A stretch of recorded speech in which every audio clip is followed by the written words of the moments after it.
प्यारे विद्यार्थियों, अज का विषय है प्राचीन भारतीय इतिहास के मुख समय। पिछले लैक्चर के विच आपां प्राचीन भारतीय इतिहास नूं लिखण दे विच की मुश्किलां हुंदियां ने, की परेशानियां हुंदियां ने, उन्हां दे उत्ते चर्चा कीती सी, उन्हां दे उत्ते डिस्कशन कीती सी। अज आपां मुख सोमिਆਂ दा वर्णन करदे हां कि मुख सोमे किहड़े-किहड़े प्राचीन भारतीय इतिहास नूं जिहड़े दर्शाउंदे ने। सब तो पहला आपां धार्मिक साहित्य की गल करते हैं। नंबर 2 ते लौकिक साहित्य जिसनूं आपां इतिहासक ते अर्ध इतिहासक लिखतां कह सकते हैं। नंबर 3 ते विदेशियां दे बिरतांत। नंबर 4 ते पुरातत्व संबंधी सोमे। तां हुण आपां शुरू करन जा रहे हैं।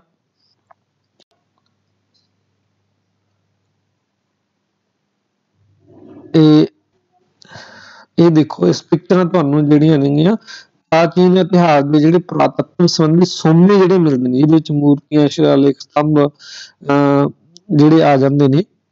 आ देखो सिक्के आ गए। इन्हां पिक्चरां दे विच तुहानूं पुराने समय दीयां मूर्तियां, सिक्के ते होर जिहड़ियां कला कृतियां ने वो तुहानूं इस पिक्चर दे विच दिख जाणगियां।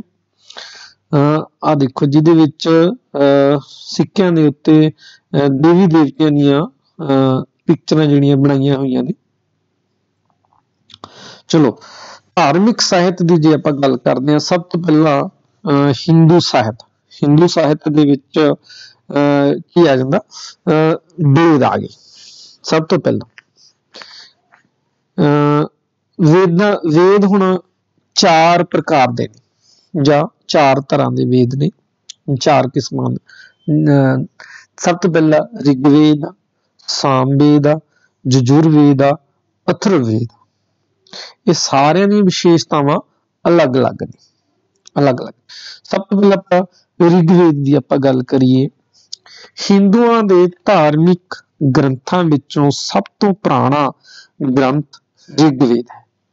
इस विच कुल 1028 सूक्त हैं जो 10 मंडलां विच वंडे हुए हैं। इस विच मुख्य रूप विच आरंभक आर्या दे वरुण, इंद्र, अग्नि, सोम, सूर्य या सूरज, उषा, रुद्र आप देवी देवतियां दी उस्तत दे विच मंत्र हैं। ते यह भारती आर्या की जिहड़ी सब तो पुरानी सभ्यता का एक मात्र सोमा है। इस तो सानू पता लगता कि आर्या लोक मत्स्य, कृवि, यदु, पुरु, अनु आदि जिहड़े ने जनां दे विच वंडे हुए सन। जन तो भाव एक कबीलियां दे विच वंडे हुए सन। हरेक जन दे मुखिए नूं राजन कहा जांदा सी, जो युद्ध दे समय अपने जन दे लोकां दी अगवाई करदा सी अते शांति दे समय उन्हां दे झगड़ियां नूं निपटाउंदा सी। उसदी सहायता लई पुरोहित अते सेनानी वर्गे मंत्री अते सभा अते सम्मति वर्गे संघ हुंदे सन। ऋग्वेद तो सानू आर्या दे दासुआं नाल कीते गए युद्धां ते उन्हां दी युद्ध प्रणाली दे विषय विच भी ज्ञान जिहड़ा सानू ओ मिलदा है। राजनीतिक जीवन के अलावा इस महान ग्रंथ तो प्राचीन आर्या दे समाजिक जीवन, धार्मिक जीवन अते आर्थिक जीवन के संबंध दे विच बहुमुल्ला जिहड़ा ज्ञान ओह प्राप्त हुंदा है। नंबर 2 ये तां आपां गल कीती ऋग्वेद दी। नंबर 2 जिहड़े 3 वेद ने जिवें कि सामवेद, यजुर्वेद, अथर्ववेद, हुण इन्हां दी गल करदे। यह उत्तर वैदिक काल दे विच लिखे गए। ਜਿਹੜੇ ਤਿੰਨੇ ਵੇद ने, सामवेद होया, यजुर्वेद होया, अथर्ववेद। ਜਿਹੜਾ ਕੱਲੀ ਇੱਕ ਰਿਗਵੇਦ ਆ ਜਿਹੜਾ ਸਭ ਤੋਂ ਪਹਿਲਾਂ ਵੈਦਿਕ ਜਿਹੜਾ ਕਾਲ ਸ਼ੁਰੂ ਆਰੰਭਿਕ ਵੈਦਿਕ ਕਾਲ ਦੇ ਵਿੱਚ ਲਿਖਿਆ ਗਿਆ ਗ੍ਰੰਥ। ਹੁਣ ਸਾਮਵੇਦ ਦੀ ਜੇ ਆਪਾਂ ਗੱਲ ਕਰੀਏ, ਸਾਮਵੇਦ ਵਿੱਚ ਕੁੱਲ 1603 ਮੰਤਰ ਨੇ। ਇਸ ਗ੍ਰੰਥ ਦੇ ਆਪਣੇ ਕੇਵਲ 99 ਮੰਤਰ ਹੀ ਹਨ। ਬਾਕੀ ਮੰਤਰ ਨੇ ਜਿਹੜੇ ਉਹ ਰਿਗਵੇਦ ਤੋਂ ਲਏ ਗਏ। ਫਿਰ ਉਸ ਤੋਂ ਬਾਅਦ ਸਾਮ ਜਿਹੜਾ ਸ਼ਬਦ ਦਾ ਉਸਦਾ ਅਰਥ ਕੀ ਹੈ? ਸ਼ਾਮ ਦਾ ਅਰਥ ਕੀ ਹੈ? ਗੀਤ, ਮੈਲੋਡੀ, ਗੀਤ। ਸਾਮ ਵੇਦ ਵਿੱਚ ਗੀਤਾਂ ਜਾਂ ਗਾਏ ਜਾਣ ਵਾਲੇ ਮੰਤਰਾਂ ਦਾ ਹੀ ਸੰਗ੍ਰਹਿ ਹੈ। ਇਸ ਲਈ ਇਸ ਦਾ ਸਾਹਿਤਕ ਅਤੇ ਇਤਿਹਾਸਕ ਮਹੱਤਵ ਬਹੁਤ ਘੱਟ ਹੈ।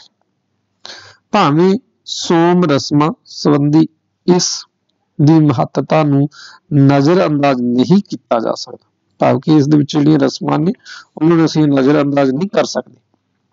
ਫਿਰ ਉਸ ਤੋਂ ਬਾਅਦ ਗੱਲ ਕਰਦੇ ਹਾਂ ਯਜੁਰਵੇਦ ਦੀ।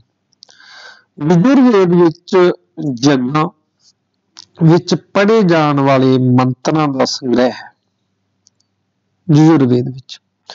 ਫਿਰ ਕਰਮ ਕਾਂਡ, ਜਿੰਨੇ ਵੀ ਕਰਮ ਕਾਂਡ ਨੇ ਉਹ ਸਾਰੇ ਯਜੁਰਵੇਦ ਨੇ, ਯਜੁਰਵੇਦ ਦੇ ਵਿੱਚ ਨੇ। ਕਰਮ ਕਾਂਡ ਜੋ ਵੀ ਰੀਤੀ ਰਿਵਾਜ ਜੋ ਵੀ ਸਾਰਾ ਕੀ ਆ ਉਹ ਯਜੁਰਵੇਦ ਦੇ ਵਿੱਚ ਆ। ਫਿਰ ਆ ਜਾਂਦਾ ਅਥਰਵਵੇਦ। ਹੁਣ ਅਥਰਵਵੇਦ ਦੇ ਵਿੱਚ ਵੀ ਜਿਹੜੀ ਹੈਗੀ ਆ ਉਹ ਅੱਗੇ ਇਹਦੀ ਡਿਵਾਈਡੇਸ਼ਨ ਕੀਤੀ ਗਈ ਆ। ਅਥਰਵਵੇਦ ਨੂੰ ਅੱਗੇ ਕਈ ਭਾਗਾਂ ਦੇ ਵਿੱਚ ਵੰਡ ਦਿੱਤਾ ਗਿਆ। ਇਹਦੇ ਵਿੱਚ 20 ਕਾਂਡ, ਮਤਲਬ ਕਿ ਕਾਂਡ ਭਾਵ ਪਾਠ ਅਲੱਗ-ਅਲੱਗ ਕੀਤੇ ਹੋਏ ਨੇ, ਉਹਨੂੰ ਕਾਂਡ ਕਹਿ ਦਿੰਦੇ ਆ। ਇਹ 20 ਕਾਂਡਾਂ ਦੇ ਵਿੱਚ ਵੰਡਿਆ ਹੋਇਆ। ਇਸ ਵਿੱਚ ਔਸ਼ਧੀ ਗਿਆਨ, ਆਯੁਰਵੇਦ, ਜਾਦੂ ਟੂਣਿਆਂ ਅਤੇ ਭੂਤ ਪ੍ਰੇਤਾਂ ਤੋਂ ਬਚਣ ਦੇ ਸੰਬੰਧ ਵਿੱਚ ਜਿਹੜਾ ਮੰਤਰਾਂ ਦਾ ਸੰਗ੍ਰਹਿ ਆ ਇਸ ਦੇ ਵਿੱਚ ਯਜੁਰਵੇਦ ਦੇ ਵਿੱਚ। ਇਹਨਾਂ ਤਿੰਨਾਂ ਵੇਦਾਂ ਤੋਂ ਇਲਾਵਾ ਉੱਤਰ ਵੈਦਿਕ ਕਾਲ ਵਿੱਚ ਬ੍ਰਾਹਮਣ ਗ੍ਰੰਥ ਲਿਖੇ ਗਏ, ਜੋ ਆਪਾਂ ਇਹਦੇ ਵਿੱਚ ਦੇਖਦੇ ਹਾਂ ਅੱਗੇ। ਬ੍ਰਾਹਮਣ ਗ੍ਰੰਥ ਨੰਬਰ 2 ਤੇ। ਹੁਣ ਬ੍ਰਾਹਮਣ ਜਿਹੜੇ ਗ੍ਰੰਥ ਨੇ ਇਹ ਜਿਹੜੇ ਜਿੰਨੇ ਵੀ ਵੇਦ ਹੋਏ ਨੇ, ਵੇਦਾਂ ਨੂੰ ਸਮਝਣ ਦੇ ਲਈ ਜਾਂ ਵੇਦ ਜਿਹੜੇ ਨੇ ਉਹਨਾਂ ਦੇ ਜਿਹੜੇ ਮੰਤਰ ਨੇ ਉਹਨਾਂ ਦੀ ਅੱਗੇ ਇਹ ਵਿਆਖਿਆ ਕਰਦੇ ਨੇ, ਜਿਹੜੇ ਕਿ ਬ੍ਰਾਹਮਣ ਗ੍ਰੰਥ। ਜਿਵੇਂ ਇਹਦੇ ਵਿੱਚ ਆਪਾਂ ਇੱਥੋਂ ਦੇਖ ਸਕਦੇ ਹਾਂ ਬ੍ਰਾਹਮਣ ਗ੍ਰੰਥਾਂ ਦੀ ਰਚਨਾ ਵੇਦਾਂ ਤੋਂ ਹੋਈ ਹੈ। ਮਤਲਬ ਕਿ ਵੇਦਾਂ ਦੇ ਜਿਹੜੇ ਅੱਗੇ ਮੰਤਰ ਨੇ ਉਹਨਾਂ ਦੀ ਅੱਗੇ ਵਿਆਖਿਆ ਕੀਤੀ ਜਾਂਦੀ ਆ, ਉਹਨਾਂ ਨੂੰ ਅਸੀਂ ਬ੍ਰਾਹਮਣ ਗ੍ਰੰਥ ਕਹਿੰਦੇ ਨੇ। ਇਹ ਵੇਦਾਂ ਦੀ ਸਰਲ ਵਿਆਖਿਆ ਕਰਦੇ ਹਨ। ਇਹਨਾਂ ਗ੍ਰੰਥਾਂ ਵਿੱਚ ਪ੍ਰਸਿੱਧ ਵਿਅਕਤੀਆਂ ਦੇ ਬਹਾਦਰੀ ਭਰੇ ਕਾਰਨਾਮਿਆਂ ਦਾ ਵਰਣਨ ਕੀਤਾ ਗਿਆ ਹੈ। ਇਹ ਚੰਗੀ ਤਰ੍ਹਾਂ ਤੁਸੀਂ ਸਮਝ ਗਏ ਕਿ ਬ੍ਰਾਹਮਣ ਗ੍ਰੰਥ ਕੀ ਨੇ। ਨੰਬਰ 3 ਤੇ ਅਰਣਾਇਕਾ। ਹੁਣ ਅਰਣਾਇਕਾ ਜਿਹੜਾ ਹੈਗਾ ਇਹ ਸ਼ਬਦ ਜਿਹੜਾ ਹੈ, ਸ਼ਬਦ ਦਾ ਅਰਥ ਕੀ ਹੈ? ਜੰਗਲ। ਇਸ ਸ਼ਬਦ ਦਾ ਅਰਥ ਕੀ ਹੈ? ਜੰਗਲ। ਇਹ ਬ੍ਰਾਹਮਣ ਗ੍ਰੰਥਾਂ ਦਾ ਹੀ ਹਿੱਸਾ ਨੇ। ਇਹ ਜੰਗਲਾਂ ਵਿੱਚ ਰਹਿਣ ਵਾਲੇ ਰਿਸ਼ੀ ਮੁਨੀਆਂ ਜਾਂ ਸਾਧੂਆਂ ਦੁਆਰਾ ਲਿਖੇ ਗਏ ਗ੍ਰੰਥ ਨੇ। ਇਹਨਾਂ ਵਿੱਚ ਅਧਿਆਤਮਿਕ ਵਿਸ਼ਿਆਂ ਅਤੇ ਨੈਤਿਕ ਮੁੱਲਾਂ ਤੇ ਵਧੇਰੇ ਜ਼ੋਰ ਦਿੱਤਾ ਗਿਆ। ਹੁਣ ਅਰਣਾਇਕਾ ਪਤਾ ਲੱਗ ਗਿਆ ਵੀ ਅਰਣਾਇਕਾ ਕਿਹਨਾਂ ਨੂੰ ਕਿਹਾ? ਅਰਣਾਇਕਾ ਜਿਹੜੇ ਗ੍ਰੰਥ ਨੇ ਉਹਨਾਂ ਦੇ ਵਿੱਚ ਕੀ ਆ? ਜਿਹੜੇ ਰਿਸ਼ੀ ਮੁਨੀ ਨੇ ਉਹਨਾਂ ਦੁਆਰਾ ਜਿਹੜੇ ਰਚਨਾ ਕੀਤੀ ਗਈ ਆ ਅਧਿਆਤਮਿਕ ਵਿਸ਼ਿਆਂ ਦੇ ਉੱਤੇ ਜਾਂ ਨੈਤਿਕ ਕਦਰਾਂ ਕੀਮਤਾਂ ਦੇ ਉੱਤੇ, ਉਹ ਸਾਰੇ ਦੇ ਸਾਰਾ ਅਰਣਾਇਕਾ ਗ੍ਰੰਥਾਂ ਦੇ ਵਿੱਚ ਦਰਜ ਨੇ। ਨੰਬਰ 4 ਤੇ ਆ ਗਿਆ ਹੈਗਾ ਉਪਨਿਸ਼ਦ। ਉਪਨਿਸ਼ਦ ਭਾਰਤੀ ਦਰਸ਼ਨ ਦਾ ਮੂਲ ਸੋਮਾ। ਠੀਕ ਹੈ, ਭਾਰਤੀ ਦਰਸ਼ਨ ਦਾ ਮੂਲ ਸੋਮਾ ਕਹੇ ਜਾਂਦੇ ਹਨ। ਇਹਨਾਂ ਦੀ ਕੁੱਲ ਗਿਣਤੀ 108 ਹੈ। ਇਹਨਾਂ ਦੀ ਰਚਨਾ ਵੱਖ-ਵੱਖ ਰਿਸ਼ੀਆਂ ਦੁਆਰਾ ਕੀਤੀ ਗਈ ਹੈ। ਹੁਣ ਉਪਨਿਸ਼ਦ ਦੀ ਜੇ ਆਪਾਂ ਗੱਲ ਕਰੀਏ, ਇਹਨਾਂ ਗ੍ਰੰਥਾਂ ਦੇ ਵਿੱਚ ਵਿਸ਼ਵ ਦੀ ਉਤਪਤੀ ਬਾਰੇ, ਬ੍ਰਹਮਾ ਦੇ ਬਾਰੇ, ਆਤਮਾ, जन्म मरण आदि विषयों के उत्ते जिहड़ा विचार किया गया है। तो यह अध्यात्मक ज्ञान का भंडार ने, प्राचीन भारतीय दर्शन का अनमोल खजाना जिहड़े मन्ने जाते हैं उपनिषद।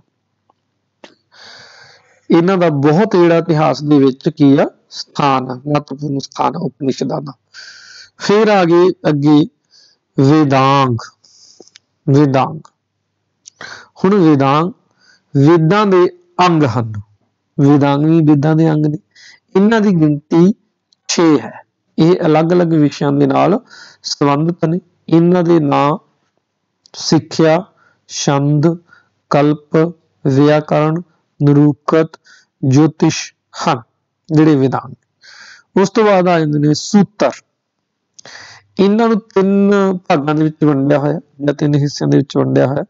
स्रोत सूत्र, ग्रह सूत्र ते धर्म सूत्र। हुण स्रोत सूत्र दे विच की आ, इन्हां विच जग्गां वलियां ते होर धार्मिक रीति रिवाजां दा वर्णन है, जिहड़ा कि स्रोत सूत्र आ। फिर आ गया ग्रह सूत्र। इस विच जन्म तो लैके मौत तक सारे परिवारिक कर्मकांडां दा विधि विधान दिता गया, जिहड़ा कि ग्रह सूत्र दे विच। नंबर 3 ते धर्म सूत्र। जग वेदी दे निर्माण दी वख-वख किस्म दे आर्या दे विधान दा वर्णन है। हुण सानू इन्हां तो सूत्रां दे बारे भी पता लग गया कि सूत्र किन्हां नूं कहा जांदा। ये 3 हिस्सिਆਂ ਦੇ ਵਿੱਚ ਵੰਡੇ ਹੋਏ ਨੇ, स्रोत सूत्र, ग्रह सूत्र ते धर्म सूत्र। इन्हां ਦੀਆਂ ਵੱਖੋ ਵੱਖਰੀ ਜਿਹੜੀ ਵਿਸ਼ੇਸ਼ਤਾ ਜਿਹੜੀ ਆ ਸਾਨੂੰ ਪਤਾ ਚੱਲਦੀ ਹੈ। फिर आ गए उपवेद। नंबर 3 उपवेद। हुण इन्हां दी गिनती 4 है। उपवेद किहड़े ने, जिहड़े वेदां दे अगे जिहड़े ने नाल वेदां दे नाल जुड़े हुए ने उपवेद कह जांदे ने। गिनती की है 4, क्योंकि मेन मुख जिहड़े वेद ने वो भी 4 ने ते अगे जिहड़े उपवेद ने वो भी 4 ने। हुण इस दे विच आयुर्वेदिक, इस विच दवाइयां दा वर्णन है आयुर्वेदिक दे विच। धनुर्वेद, इस विच युद्ध कला दा वर्णन किया गया है। फिर गंधर्व वेद, इस विच संगीत नाल संबंधित विषयां दे बारे दस्सिया गया है। फिर आ गया शिल्प वेद, इस विच कला अते भवन निर्माण कला नाल संबंधित जिहड़ी जानकारी दित्ती गई है। फिर उस तो बाद आ गया धर्म शास्त्र। यह दीवानी ते फौजदारी कानून नाल संबंधित ग्रंथ है, जिहड़ा कि धर्म शास्त्र। यह दीवानी ते फौजदारी कानून दे नाल संबंधित ग्रंथ है। मनु, विष्णु, नारद, यज्ञवल्क्य नाम दे जिहड़े धर्म शास्त्र बहुत प्रसिद्ध हैं। हुणगे मनु, विष्णु, नारद, यज्ञवल्क्य, ये जिहड़े सारे दे सारे की ने धर्म शास्त्र ने। मनुस्मृति सब तो प्राचीन है। मनुस्मृति अते महत्वपूर्ण शास्त्र है, जिहड़ा कि मनुस्मृति है। इस विच मनुख जीवन के 4 आश्रमां दा वर्णन है मनुस्मृति दे विच। हुण जिहड़े 4 आश्रम किहड़े-किहड़े ने, हुण उस समय जदों ये लिखे गए ने, जदों इन्हां नूं बनाया गया, उस समय मनुख दा जिहड़ा जीवन सी वो 100 साल दा मन्निया गया। 100 साल दा मन के यह 4 जिहड़े आश्रम बना दिते गए, जां 4 जीवन के 4 अलग भाग, 4 अलग अलग भाग बना दिते गए। ब्रह्मचारिया नूं 25 साल तक किया गया, फिर गृहस्थ नूं 25 साल, बाणप्रस्थ नूं 25 साल, संन्यास नूं 25 साल। ये 4 थावे 25-25 करके 100 साल का जिहड़ा कि टाइम पीरियड वंड लिया गया। हुण ब्रह्मचारिया दे विच की है, बच्चा पैदा होगा, पैदा होने तो बाद सिक्ख्या ग्रहण करूगा, फिर उस तो बाद गृहस्थ दे विच की है विआह वगैरह करवाऊगा, विआह करन तो बाद अपनी जिहड़ियां जिम्मेवारियां ने वो निभाऊगा। फिर बाणप्रस्थ आ गया, बाणप्रस्थ दे विच अपना जिहड़ा काम ने जां कि अपना भगती वगैरह, बाणप्रस्थ दे विच भगती वगैरह करूगा, भगती का काम करूगा जां परमात्मा की पूजा करूगा, इस दे विच आ जांदा है। फिर उस तो बाद संन्यास, संन्यास दे विच कि घर बार सारा कुछ त्याग के जंगलों दे विच चला जाऊगा। जंगलों दे विच जाके उह सादा जिहड़ा अपना जीवन बतीत करूगा। इस तरह जिहड़ा हैगा जीवन नूं 4 भागां दे विच वंड लिया गया। फिर गल करदे हां पुराण। पुराण इन्हां दी गिनती जिहड़ी है 18।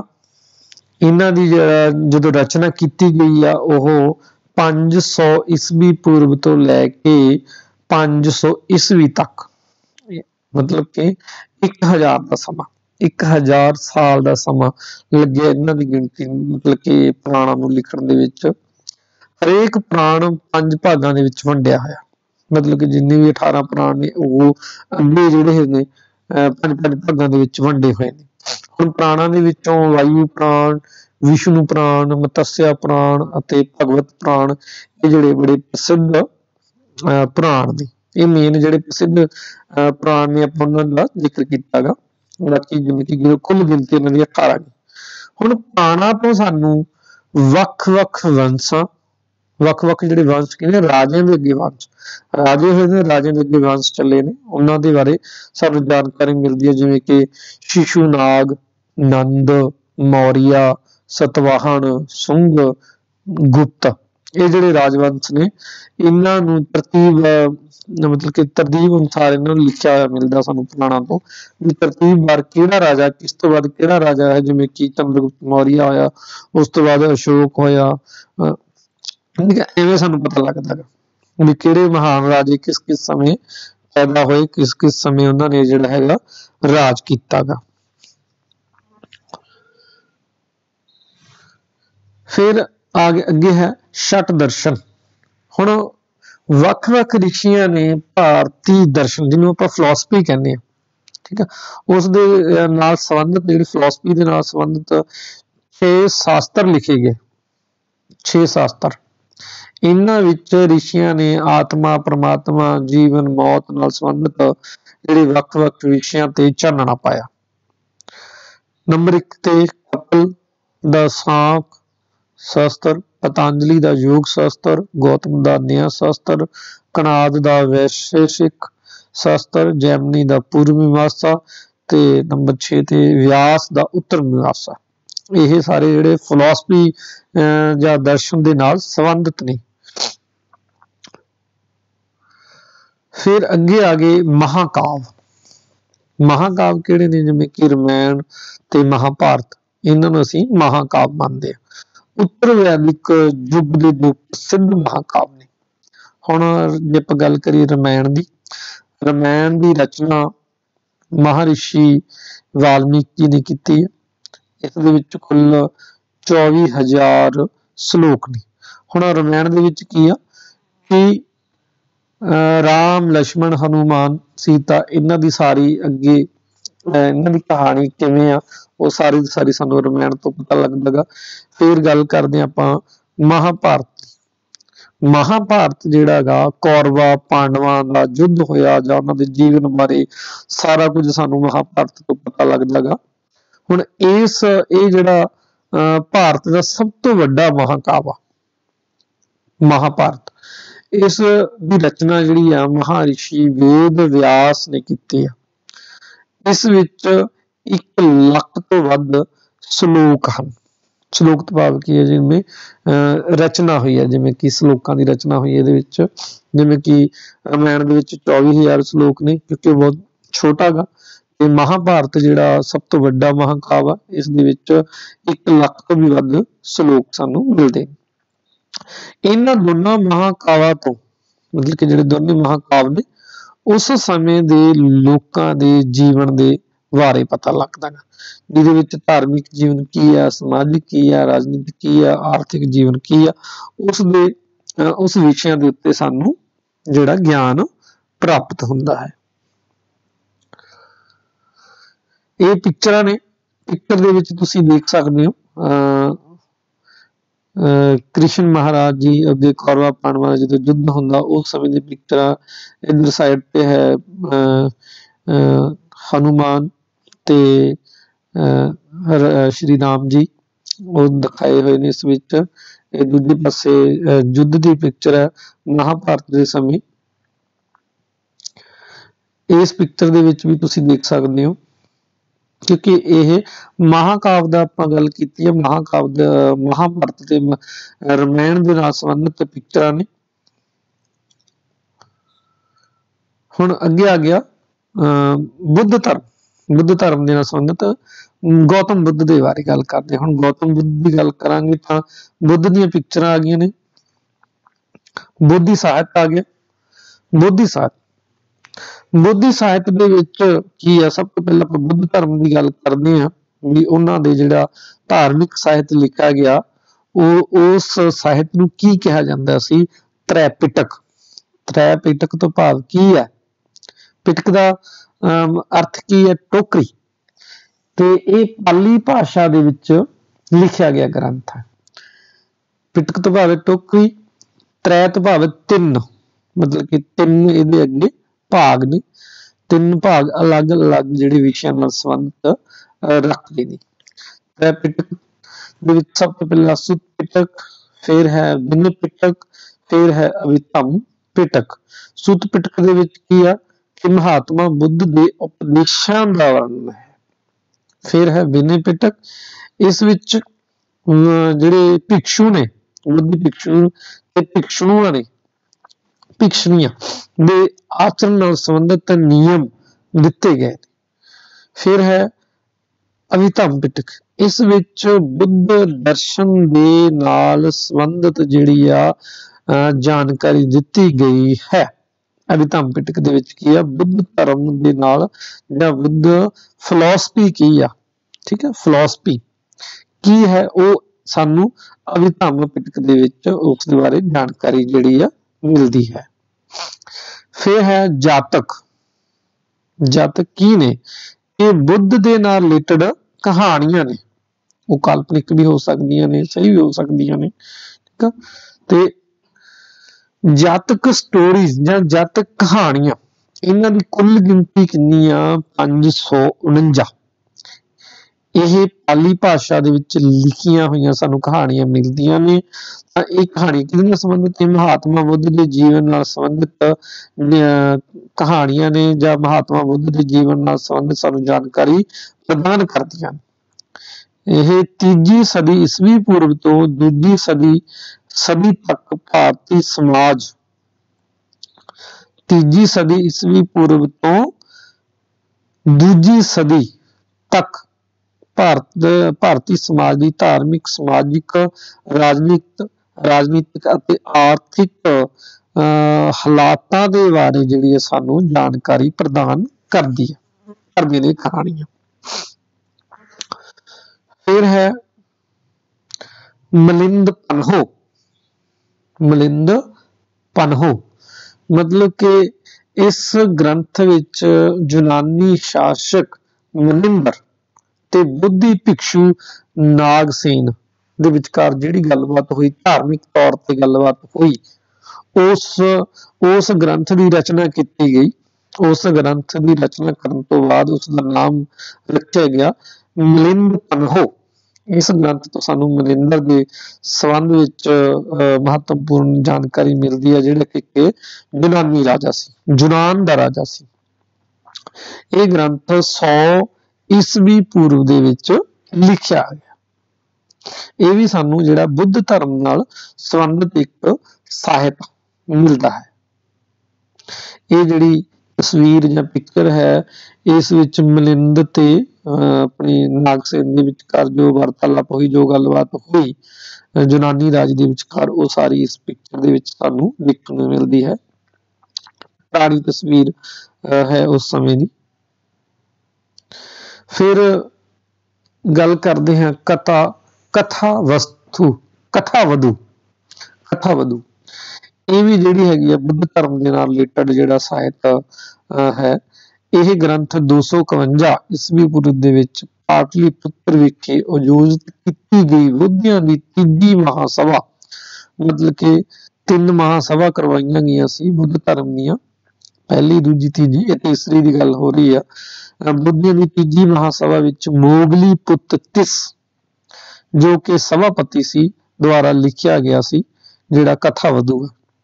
इस ਤੋਂ ਸਾਨੂੰ ਰਾਜਾ ਅਸ਼ੋਕ ਦੇ ਸੰਬੰਧ ਦੇ ਵਿੱਚ ਮਹੱਤਵਪੂਰਨ ਜਿਹੜੀ ਜਾਣਕਾਰੀ ਉਹ ਮਿਲਦੀ ਹੈ। ਫਿਰ ਅੱਗੇ ਹੈ ਬੁੱਧ ਚਰਿਤ, ਸੌਂਦਰਾਨੰਦ ਅਤੇ ਮਹਾਵਿਭਾਸ਼। ਬੁੱਧ ਚਰਿਤ ਅਤੇ ਸੌਂਦਰਾਨੰਦ ਦੀ ਜਿਹੜੀ ਰਚਨਾ ਗੀ ਉਹ ਅਸ਼ਵ ਘੋਸ਼ ਨੇ ਕੀਤੀ ਸੀ। ਫਿਰ ਮਹਾਵਿਭਾਸ ਦਾ ਜਿਹੜਾ ਲੇਖਕ ਹੈ ਉਹ ਹੈ ਵਸੂਮਿੱਤਰ। ਇਹ ਤਿੰਨੇ ਗ੍ਰੰਥ ਜਿਹੜੇ ਨੇਗੇ ਕਨਿਸ਼ਕ ਦੇ ਸਮੇਂ ਲਿਖੇ ਗਏ ਨੇ।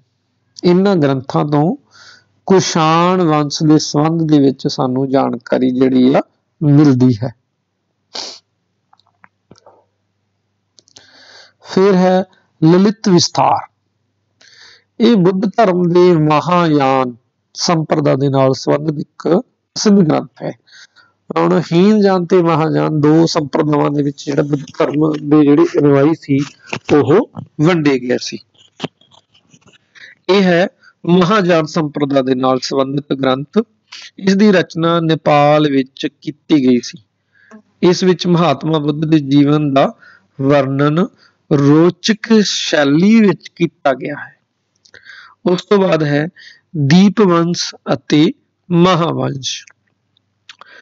ਇਹ ਦੋਹਾਂ ਗ੍ਰੰਥ ਜਿਹੜੇ ਨੇ ਇਹ ਬੁੱਧ ਧਰਮ ਦੇ ਨਾਲ ਸੰਬੰਧ ਰੱਖਦੇ ਨੇ। ਲਗਭਗ 5ਵੀਂ ਸਦੀ ਵਿੱਚ ਸ਼੍ਰੀਲੰਕਾ ਦੇ ਵਿੱਚ ਇਹਨਾਂ ਦੀ ਰਚਨਾ ਜਿਹੜੀ ਕੀਤੀ ਗਈ ਆ।